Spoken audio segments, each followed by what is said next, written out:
What odd economic changes are linked to Trump's war not war? The surprising economic ripple effects go beyond politics, shaking markets and trade in unexpected ways.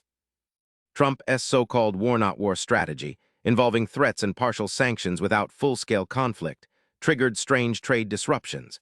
Businesses faced sudden tariffs and unclear rules that rattled supply chains worldwide.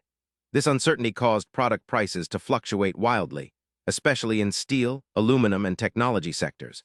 Traders and manufacturers had to adapt quickly to shifting policies that seemed like economic chess moves rather than straightforward warfare. The war not war created a fog of uncertainty, leading investors to react unpredictably. Stock markets saw sharp rises and falls as traders tried to interpret mixed messages. Currency markets also experienced volatility, with the dollar strengthening or weakening without clear cause.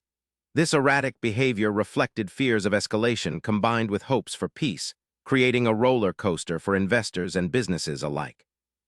Even without open conflict, the war not war raised fears about energy supply stability. Oil prices jumped as traders anticipated potential disruptions in key regions. Gas prices followed suit, affecting consumers worldwide. This showed how geopolitical tension alone, even without direct fighting, can drive up costs and strain economies dependent on energy imports or exports. Because the war not war blurred the line between peace and conflict, many manufacturers hesitated to invest or expand. This hesitation translated into slower production rates and delayed innovation.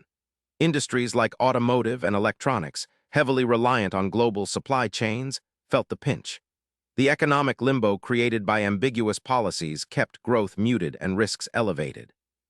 The odd economic changes tied to Trump's war not war show how political ambiguity can ripple through trade, markets, energy, and manufacturing. These surprising effects remind you how closely politics and economics intertwine. Hit subscribe for daily answers to questions you didn't know you had.